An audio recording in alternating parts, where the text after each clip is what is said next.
How do we navigate the world? What faculties, what intelligences, what cognition should we use to guide our decisions?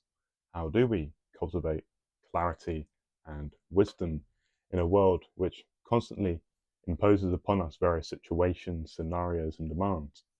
You see, as conscious beings, we are called to respond to these situations, and we are called to act with a certain degree of wisdom and clarity, and to not fall victim towards impulsive reactions.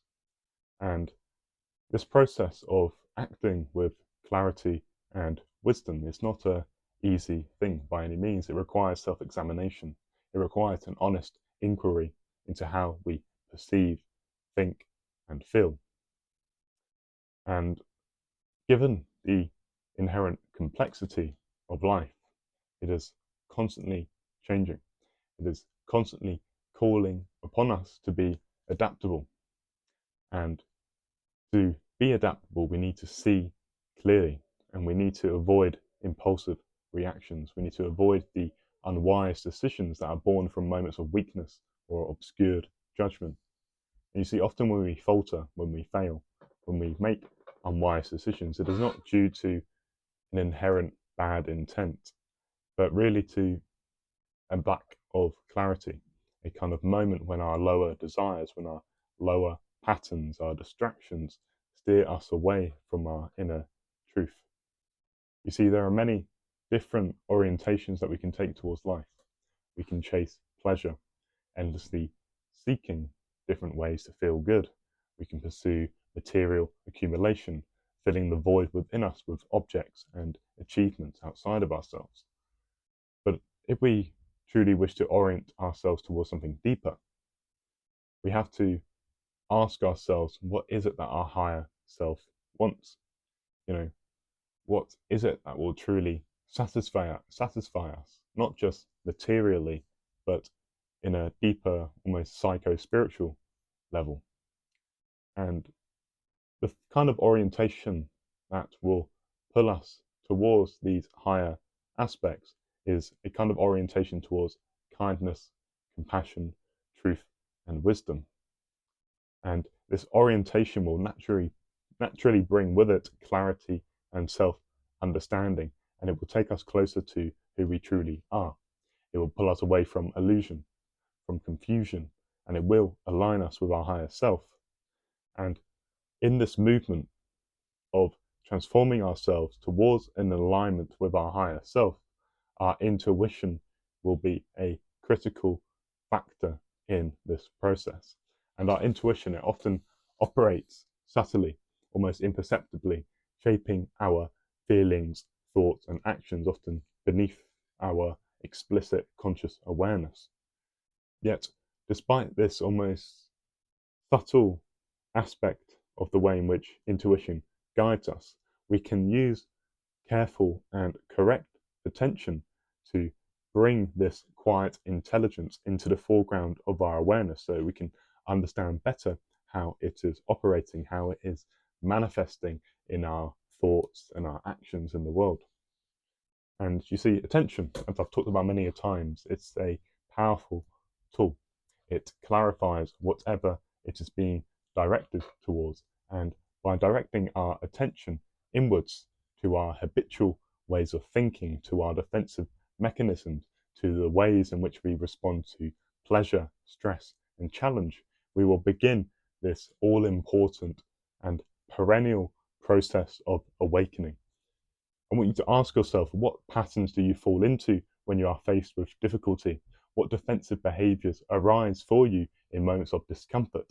What truly motivates your passions and your decisions? You see, few of us take the time to reflect deeply on these questions. But if we are to awaken to our intuition and to act with more consciousness in this world, we must be willing to confront all the aspects of ourselves, both the good and the uncomfortable. You see, ignoring our repressed aspects does not eliminate them. They will continue to influence us in subtle, imperceptible ways. But despite this, we have a choice. We have the choice to remain unconscious of these influences, or to bring them into the light of our awareness.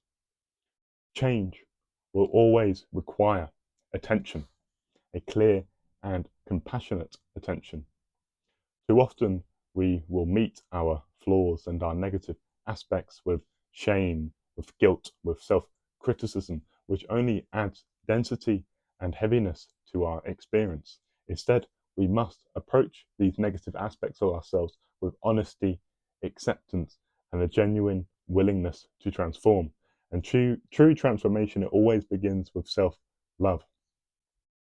Now, unconditional self-love, it does not mean ignoring our flaws or indulging in self-praise. It means seeing ourselves fully, acknowledging both our strengths and weaknesses, and committing authentically to growth without judgment. You see, many of us also, we shy away from acknowledging our strengths, fearing that it might seem boastful to ponder upon our powers. But really, if we think about it, to deny our gifts is to deny the very tools that we can use to uplift ourselves and others. I think recognizing our power allows us to use it wisely to bring light to ourselves and to people around us. And true power, it does not lie in material accumulation. It does not lie in exerting control over others. It lies in wisdom, peace, and self-understanding. When we know who we are, we transcend illusions and we align with truth. And you see, this journey, it is not about endlessly seeking, about endlessly achieving or having. It's about being present, being fully present in the here and now. And when we let go of this constant striving, this constant dissatisfaction that we have, we create the space for joy, clarity, and love to emerge. And healing, it is an alchemical process. It transforms the lower, denser energies of ourselves into something lighter, into something higher. And this process always requires courage, attention, and an openness to life and ourselves. And when we truly think about it, awakening intuition is not a destination, it is a practice. It is the ongoing movement towards clarity, compassion, and truth. And it is a way of being which transforms not just ourselves, but the world around us.